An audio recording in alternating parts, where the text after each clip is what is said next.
Nous poursuivons notre réflexion sur les œuvres de miséricorde. Aujourd'hui, nous aborderons le thème « Assister les malades », pour lequel je suis en compagnie de Monseigneur Maurice Couture. Bonjour. Bonjour, madame. L'Évangile est rempli de récits où Jésus visite les malades. Mais non seulement il les visite, il les guérit. En quoi est-ce que cela peut être à notre portée? Justement, je trouve votre question intéressante parce qu'on peut facilement avoir comme réaction, Jésus, lui, il avait pas tant de mérite que ça de visiter les malades, il avait juste à faire un geste puis il les guérissait.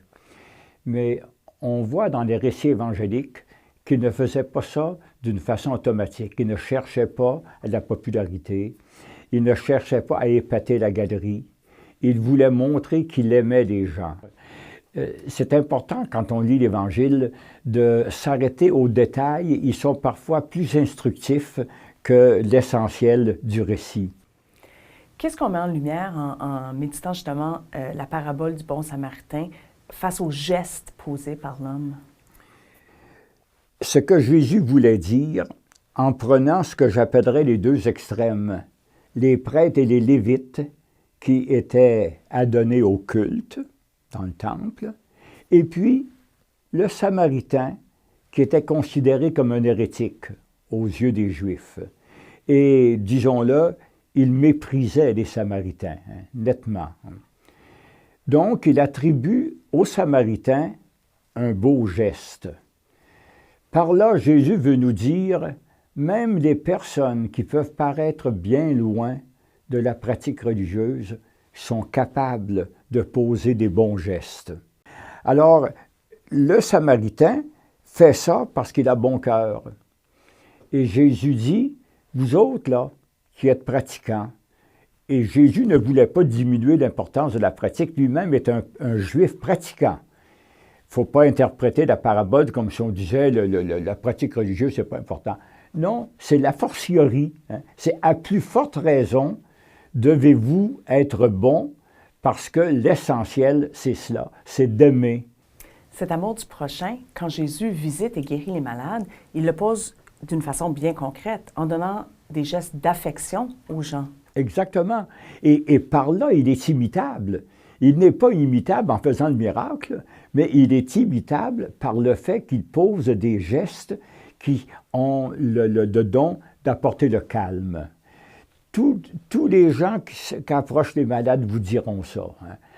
Parfois, il suffit de toucher la main de quelqu'un et puis de croiser son regard, un sourire, une expression de joie, tout simplement par la présence.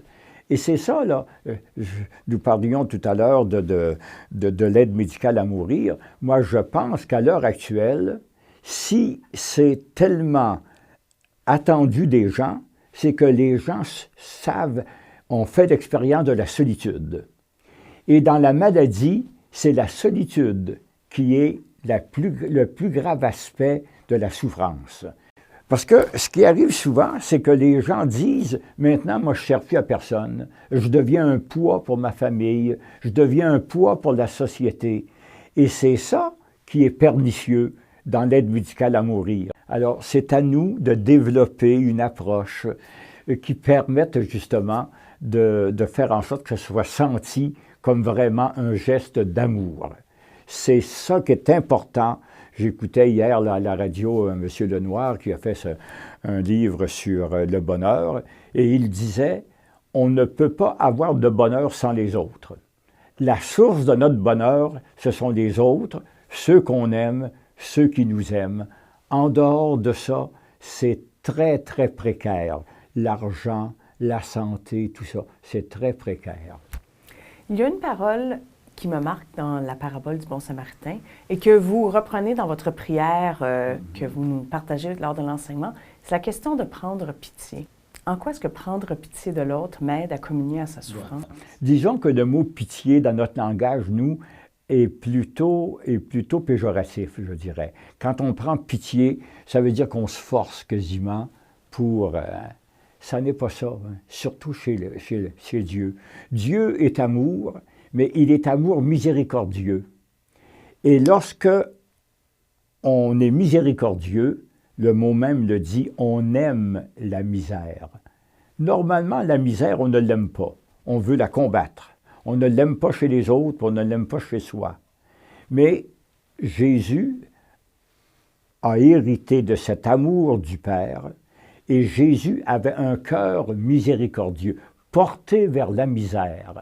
Et ça, on ne peut pas se faire une idée exacte de ce que peut être la miséricorde du Seigneur.